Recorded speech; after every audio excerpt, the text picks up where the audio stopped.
ahora sobre uno de los productos que ha subido más con grave perjuicio para las familias, que es el balón de gas.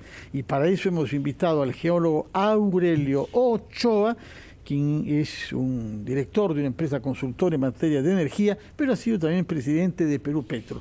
Ingeniero Ochoa, buenos días y bienvenido a RPP. Fernando, muy buenos días, a sus órdenes.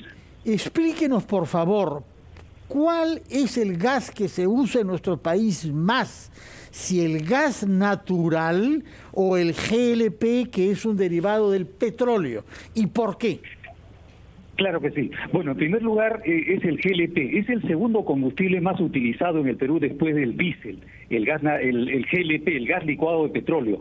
En cuanto al gas natural que viene en este caso por tubería desde Camisea, a la fecha hay 1.300.000 usuarios conectados, ¿no? Pero en el otro caso es un poco más de 2 millones. En consecuencia, lógicamente es mayor el GLP, contestando a su pregunta. ¿Por qué es así? Si nosotros producimos y podemos explorar más y tener más yacimientos como los países vecinos, ¿por qué es que usamos más un tipo de gas que no producimos suficientemente?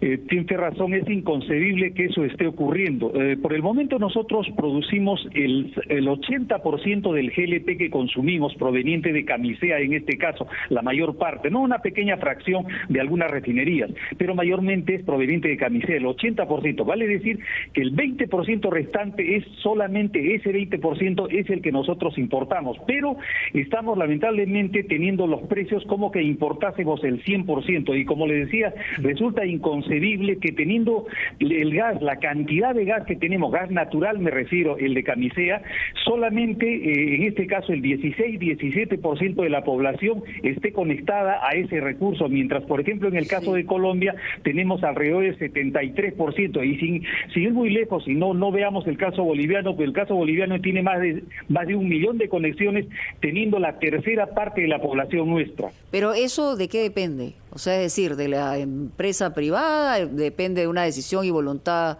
del Estado. ¿Cuál es la razón por la cual hemos sido tan lentos? Bueno, me parece que mucho depende obviamente de la decisión política, ¿no? No ha habido una voluntad agresiva en este caso para que precisamente diferenciemos lo que es, pues, como estamos comentando el caso del GLP, que sabiendo que lo tenemos que importar, sabiendo que los niveles de precios están ligados al precio internacional del petróleo y con todas las volatilidades que este tiene, entonces deberíamos haber apostado hace mucho tiempo por esa masificación del gas que hace tiempo nuestros candidatos presidenciales y después nuestros gobernantes han ofrecido, ¿no? Sí, ingeniero Ochoa, buenos días. Preocupa evidentemente a la audiencia el incremento del precio del balón de gas. La alternativa que se ha planteado es el retorno de GLP al Fondo de Estabilización de los Combustibles.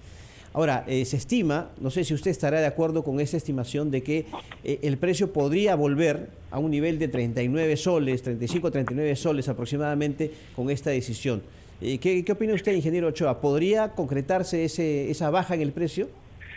Bueno, gracias por la pregunta. La intención es buena, ¿no? Es buena, es comprensible y hay que saludar. Sin embargo, va a tener muy poco efecto y quizás nulo.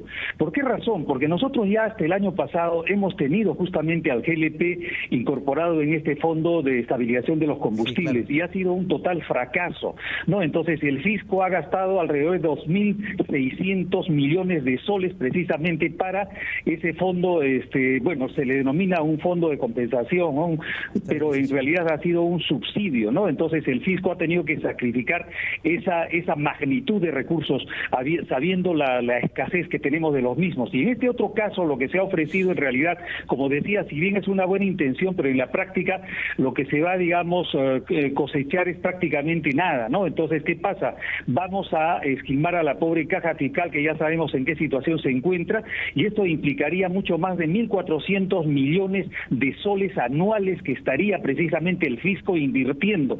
Es una especie de fondo perdido, ¿no? Una especie de fondo hundido, ¿no? Y eso creo que deberíamos más bien de repente pensar en otras alternativas. Por ejemplo, en este momento es interesante conocer, hay más o menos 760.000 vales mensuales que se reparten de 20 soles del el famoso bono del GLP a las familias lógicamente más necesitadas. Ojo lo que estamos señalando.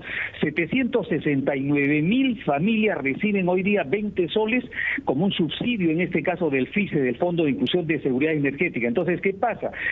Lo que se podría hacer más bien, en lugar de tener en este caso, una especie de subsidio indirecto, indiscriminado, que digamos, tan igual al que vive en San Isidro o al que vive en Chumbivilcas, ¿no es cierto?, subsidiarlos, o a un hotel de 5 estrellas o a un comedor de 5 tenedores, deberíamos pensar más bien en focalizar, digamos, a quienes más lo necesitan, y una forma podría ser, en este caso, de ampliar esto que habíamos señalado del bono de GLP, más bien duplicar, en lugar de 769.000, duplicarla, ¿no?, a más de 1.400.000, y gastaríamos la tercera parte de lo que se está gastando. Ahora, otra alternativa también podría ser incrementar esos 20 soles, ¿no?, de repente a 25 soles.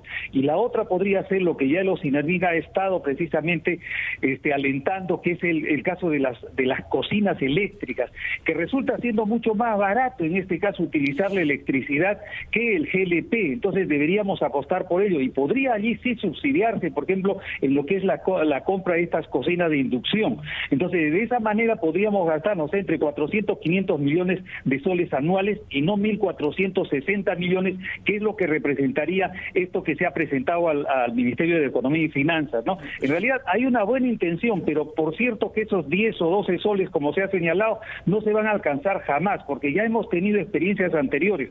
Cuando el precio del petróleo estuvo inclusive a 20, 25, 26 dólares o 40, que se estabilizó el año pasado, el anteaño, en ningún momento, a pesar de existir este fondo de estabilización, en ningún momento, preguntemos a las damas de casa, nadie creo que se ha beneficiado con la bajada del precio. Bueno, muchas gracias por sus explicaciones. Tomamos nota de sus dos iniciativas: incluir el gas en el Fondo de Inclusión Social y Energética, FICE, y en segundo lugar, subvencionar la compra por los sectores más vulnerables de cocinas eléctricas que no usan gas. Muchas gracias, señor Ochoa. Tomamos nota de estas dos recomendaciones.